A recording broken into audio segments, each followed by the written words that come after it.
اللہ عز و جل قرآن پاک میں ارشاد فرماتا ہے، اللہ کے راستے میں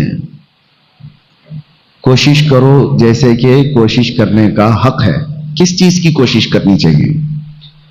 وَجَاهِدُوا فِي اللَّهِ حَقَّ جِهَادِهِ، یہاں پر جہاد کا لفظ ہے۔ لوگ بولنے سے بھی ڈرنے لگ گئے آج کے زمانے میں کہ جہاد کے لفظ کو زبان پر بھی نہ لاؤ۔ میں آپ کو بتاتا ہوں کہ دیدہ و دانستہ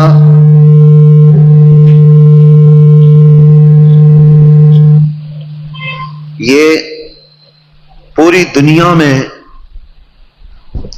اس بات کو پھیلایا جا رہا ہے کہ مسلمان دو لفظ اپنی زبان پر کبھی نہ لائیں۔ یاد سے نہیں، تقریباً 100 سال سے اس کے پیچھے محنت کی گئی اور کوشش کی گئی کہ دو لفظ مسلمان اپنی زبان پر نہ لائیں۔ اس بات کو میں نے بہت مرتبہ اپنے بیانات میں ذکر بھی کیا ہے اور کرتا رہوں گا۔ وہ دو لفظ کیا ہیں کہ مسلمان کی زبان پر جہاد کا لفظ نہ آئے اور خلافت کا لفظ نہ آئے، اور جہاد کو اتنا بدنام کر کے رکھو کہ لوگ اس کو بولنے سے ڈرنے لگ جائیں۔ میں آپ کو بتاؤں، جہادی جہادی کہہ کر کے لوگ آج گالی دینے لگ گئے اور آپ اس سے چڑھنے لگ گئے کہ میں جہادی نہیں ہوں۔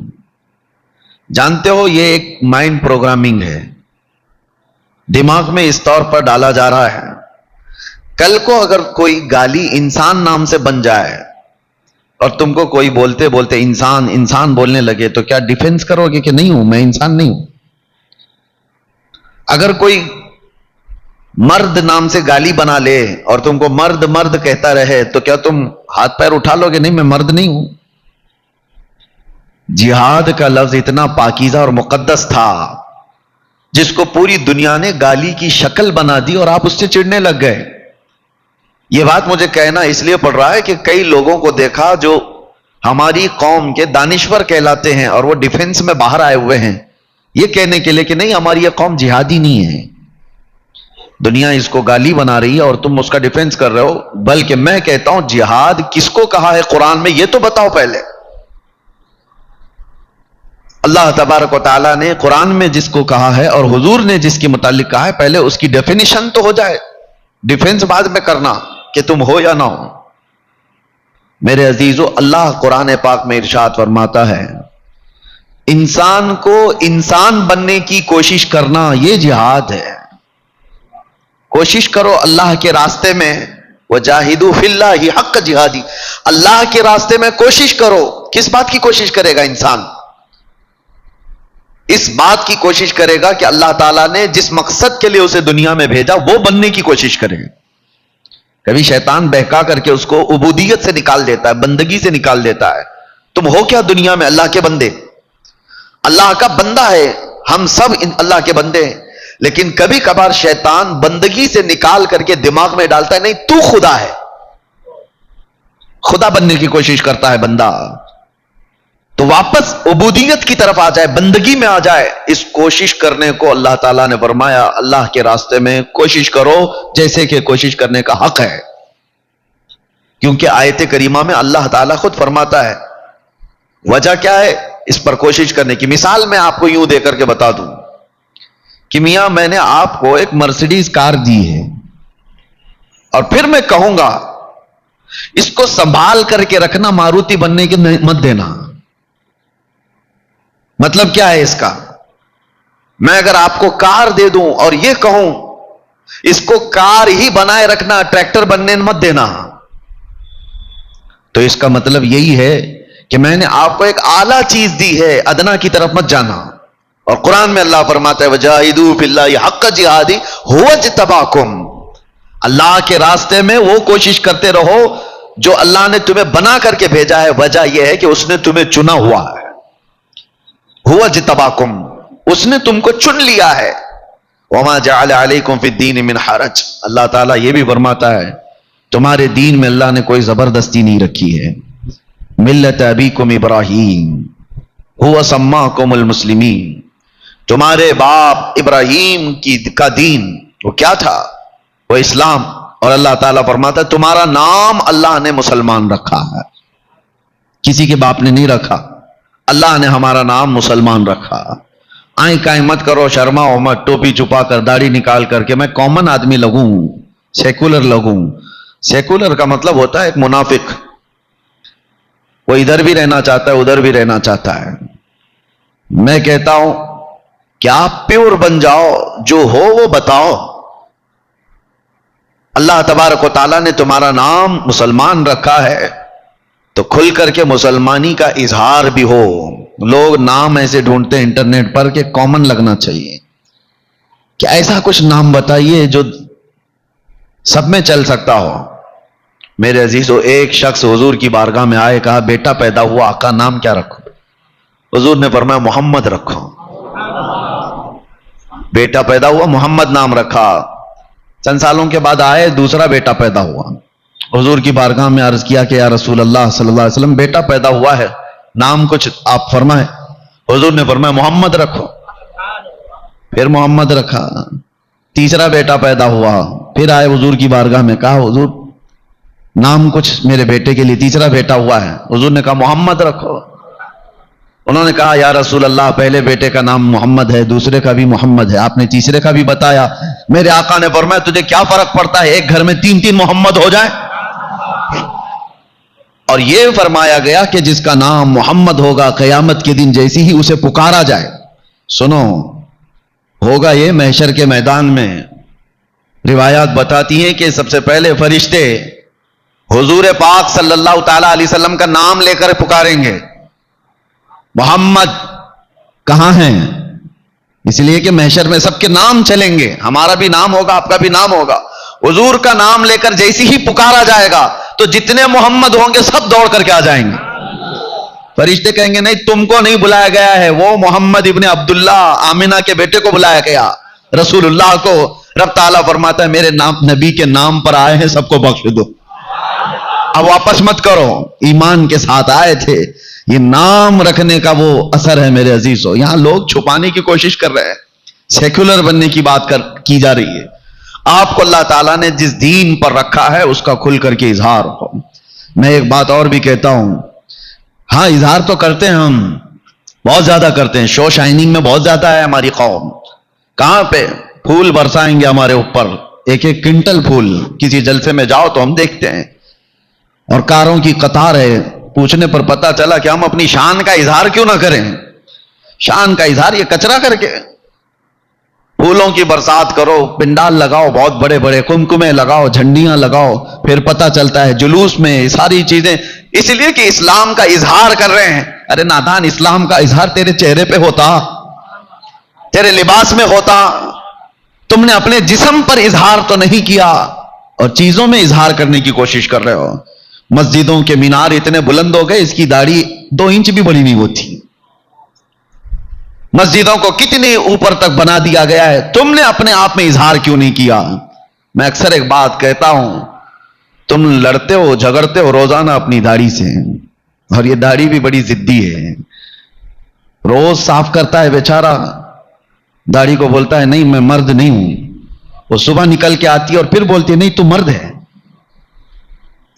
پھر وہ نکالتا ہے۔ یہ اس کا جھگڑا تو زندگی بھر چلتا رہتا ہے، وہ ساتھ چھوڑتی نہیں اور یہ رکھتا نہیں۔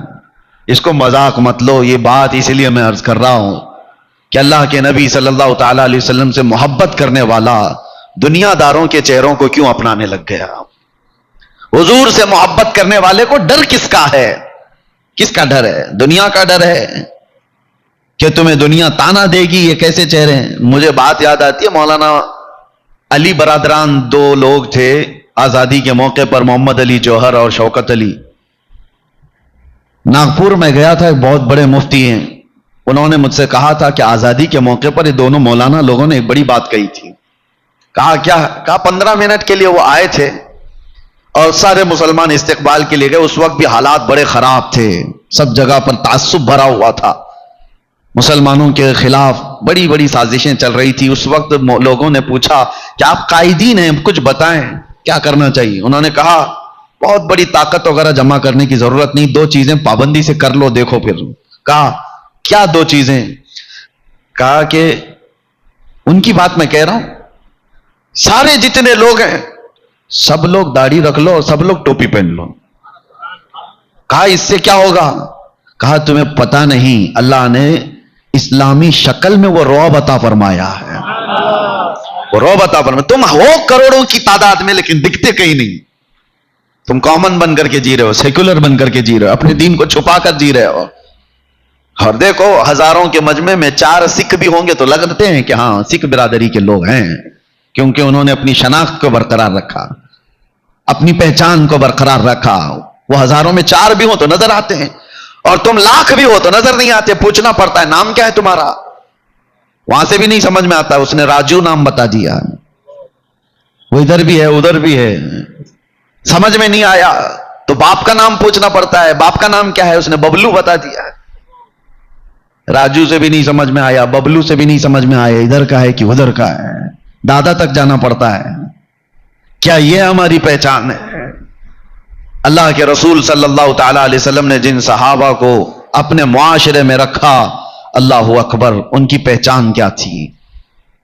ایک رومی بادشاہ نے حضور صلی اللہ تعالی علیہ وسلم کے ایک سفیر کا کیسا استقبال کیا تھا. ایک صحابی روم گئے ہوئے ہیں اور وہاں کے بادشاہ سے ملاقات ہے. حضور کا ترجمان بن کر کے گئے، ایمبیسڈر بن کر کے گئے. روم یا دوسرا بیزنطین کا کسی علاقے کی بات ہے. اس بادشاہ نے آپ کے وہ صحابی حضرت نعمان، ان کے اعزاز میں قالین بچھا دیا ریشم کی، اور کرسی لگا دیا سونے کی کلائی کی ہوئی کرسی، کیونکہ دھاک بیٹھی ہوئی تھی عرب کی لوگوں کے دلوں میں. محمد رسول اللہ صلی اللہ علیہ وسلم کے صحابہ کی فتوحات سب جگہ چرچے میں تھی. ایسی بات ہے اس وقت عزت دینے کے لیے یہ کیا گیا، ریشم کا قالین اور سونے کی کلائی کی ہوئی کرسی لگائی گئی. وہ صحابی رسول کے استقبال میں، حضور کے نہیں، حضور کے ترجمان، حضور کے سفیر، جیسے ہی وہ آئے انہوں نے دیکھا، اپنی تلوار سے انہوں نے وہ قالین کو ہٹا کے پھینک دیا، زمین پر چل کر کے آئے. کہا کہ اس پہ قدم نہیں رکھوں گا. ہٹا دیا گیا. ارے ریڈ کارپیٹ آج کس کے لیے نہیں بچھایا جاتا ہے؟ اس زمانے میں ریشم کا قالین کا مطلب ہوتا ہے سب سے مہنگی قالین ان کے لیے بچھائی گئی. پھر جب سونے کی کرسی پر بیٹھنے کا وقت آیا تو انہوں نے اس کو بھی دھکا دے کر گرایا، عام سادہ کرسی منگوائی، اس پہ بیٹھے.